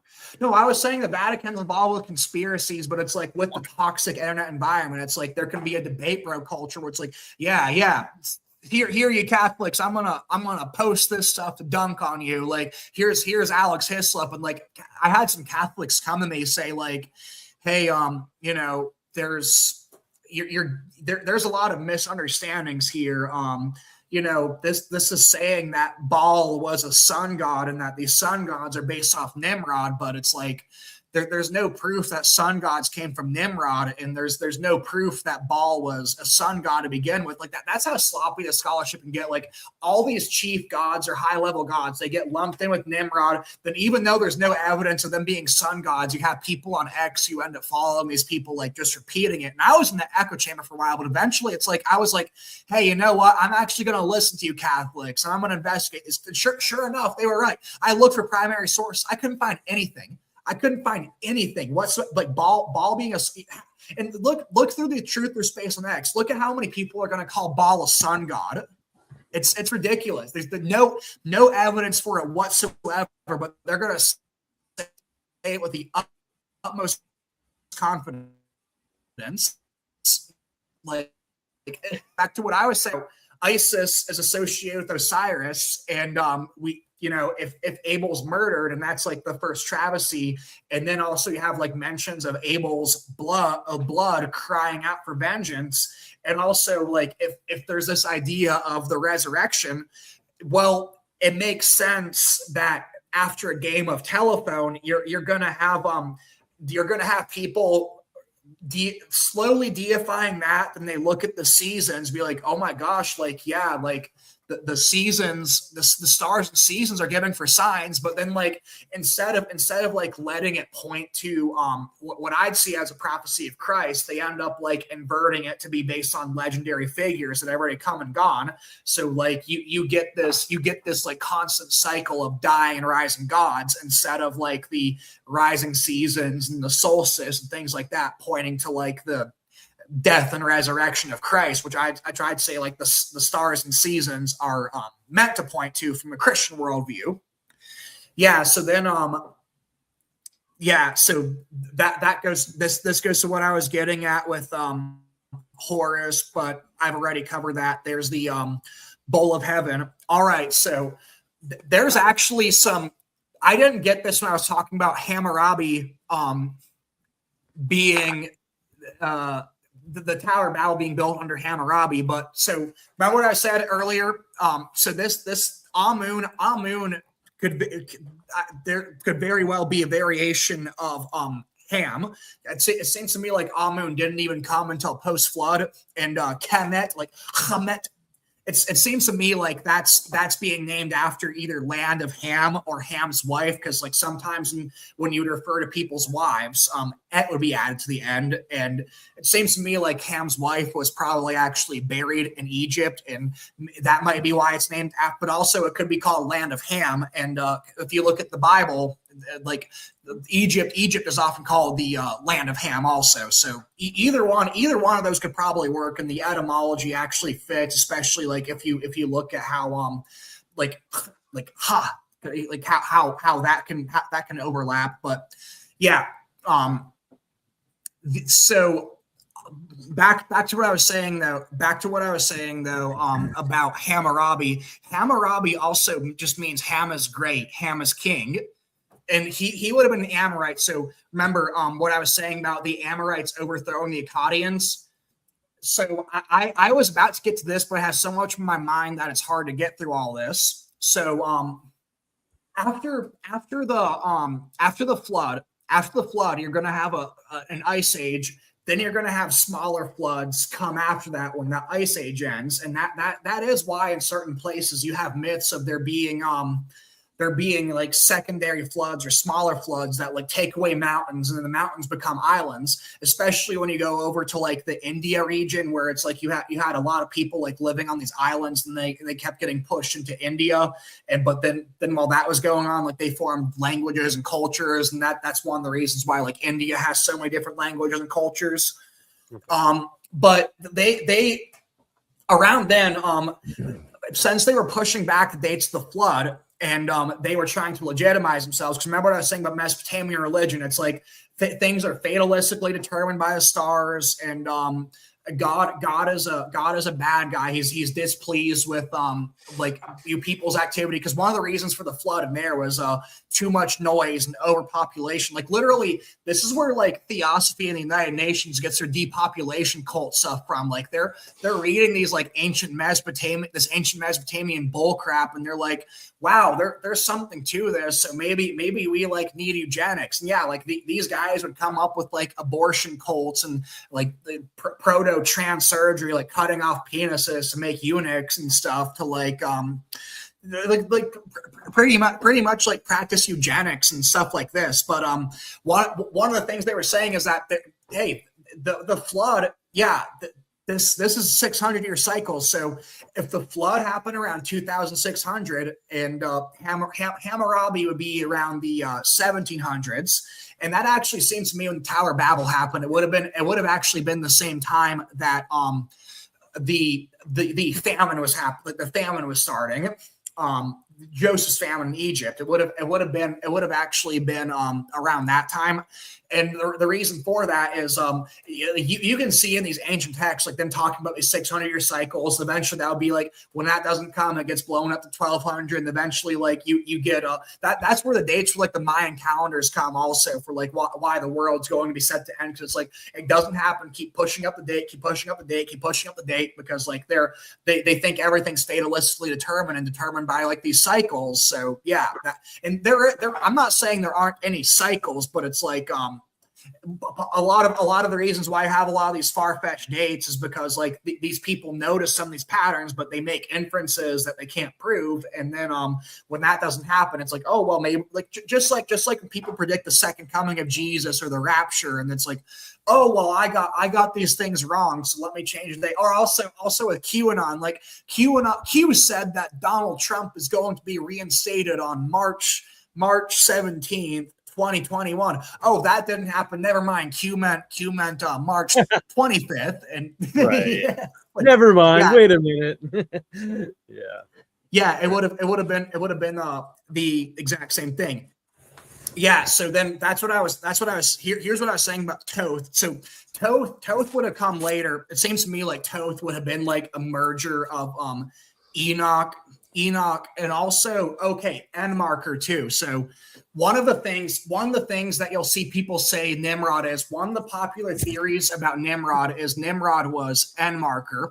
And the reason for that is because if you go on the Mesopotamian kings list, Enmarker is the third down. And there are some areas in which Enmarker does overlap with Nimrod, but what they're assuming is they're assuming Ham is king 1, Cush should be king 2, then Nimrod would be king 3, and that lines up with Enmarker. But like Enmarker, N refers to priests, and like Enmarker is credited as being the one to invent written language. So actually, like I think this is a pre-flood figure, and like if you look between like the etymology of Enmarker and Mercury, there's actually some like overlap there. So it seems to me like Thoth and Mercury be in part based on this guy who would have invented or would have been credited with inventing written language. And also, if you go with the Masoretic timeline, Enmarker would have been between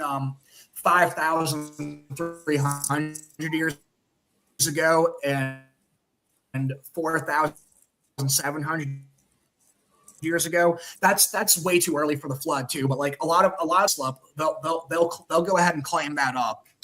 Enmarker is actually Nimrod.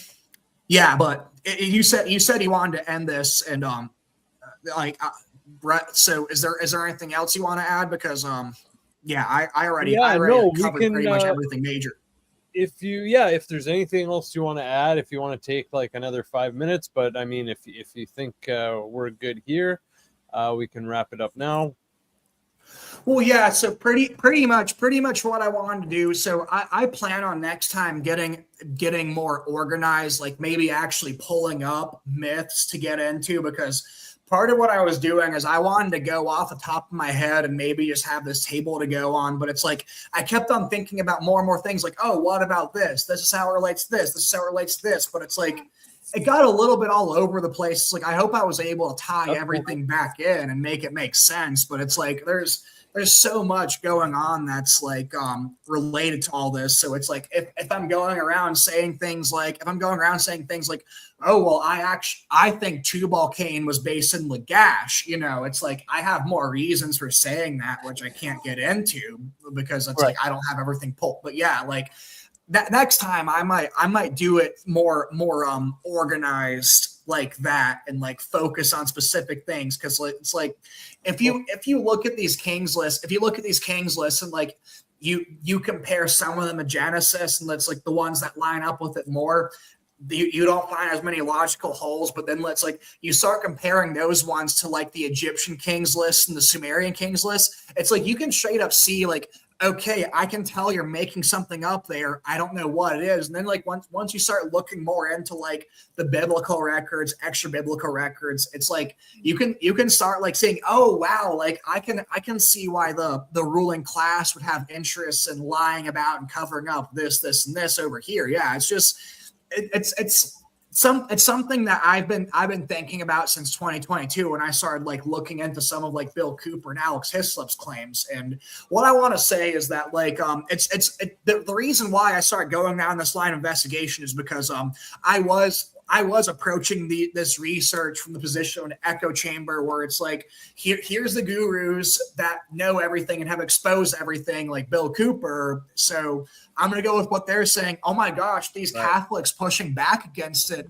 Well, hey, I know the Vatican did these bad things, so of course they're going to want to cover and lie for it. It's like, no, it's like even if you think people might be wrong about certain points of doctrine or history here and there, it's like that doesn't mean they're going to be wrong about everything else. It's like if you're one of these Protestants that's convinced the Jesuits run everything or something, you're still going to want to listen to Catholics. It's like, here, think about it from this. It's like you have blind spots. You're gonna believe some BS too. Like just be honest with yourself.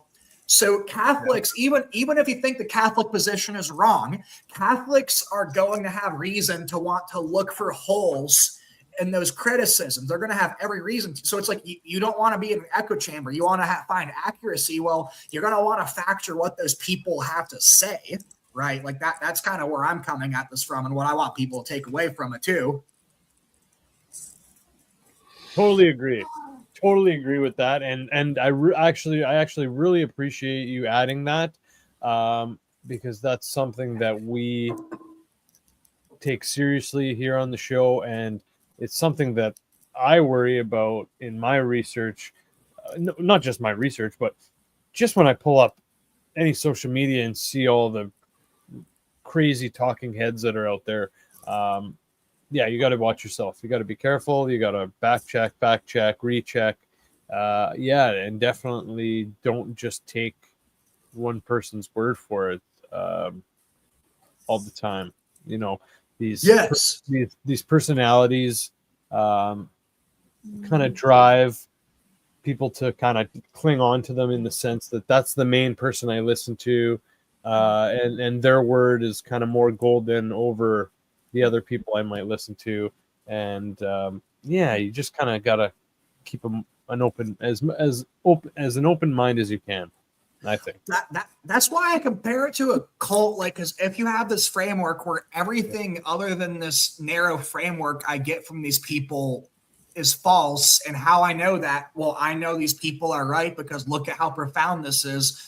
Look at how well everything fits. That's like religion. And if you look at how that's like religion, and like if you're religious, if you're a Muslim and someone attacks Muhammad, it makes sense that they're going to take it as a personal attack. But or a Christian, if someone insults Jesus, yeah. But like if someone's going after the ideas of someone, you see people on social media having the same exact knee-jerk reaction. It's like no matter what you say, no matter what point you bring up, we're not going to go there. Guess what? How am I able to pinpoint this? Because I've been there, and eventually I was like, you know what? I don't know it.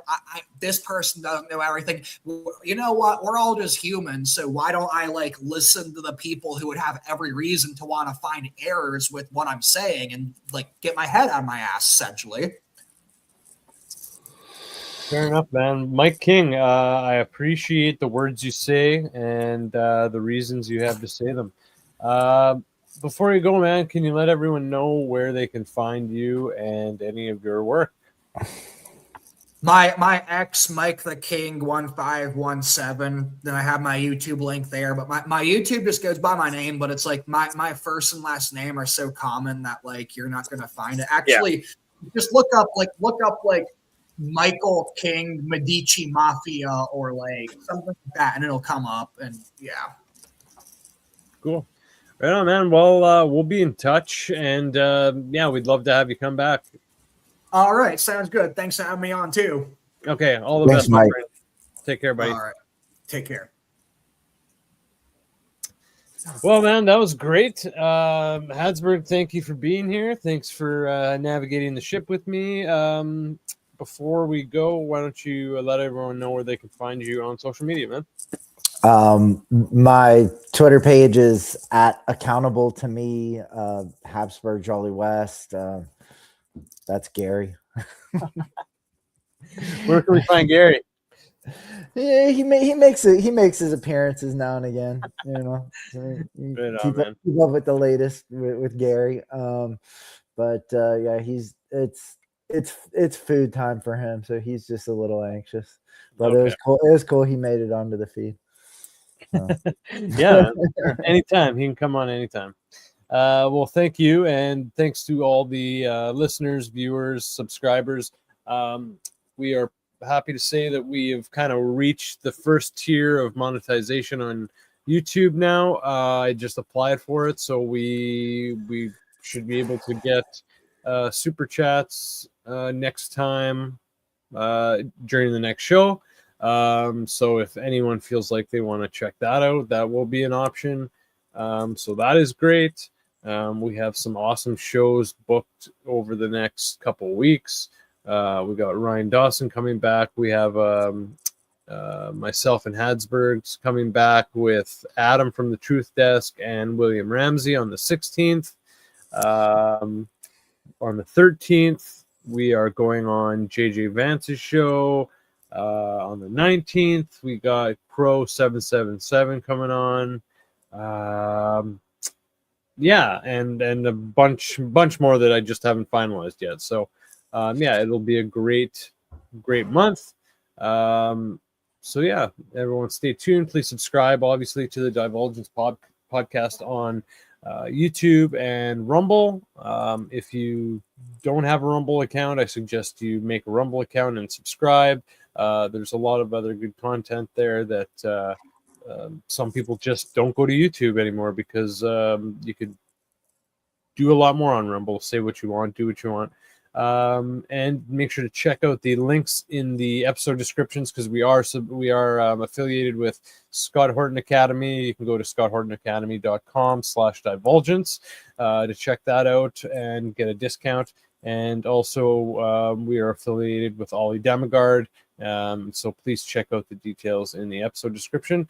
Otherwise, I hope you guys enjoyed the episode, and take care until next time. All the best to you guys. Thanks again, Hasberg.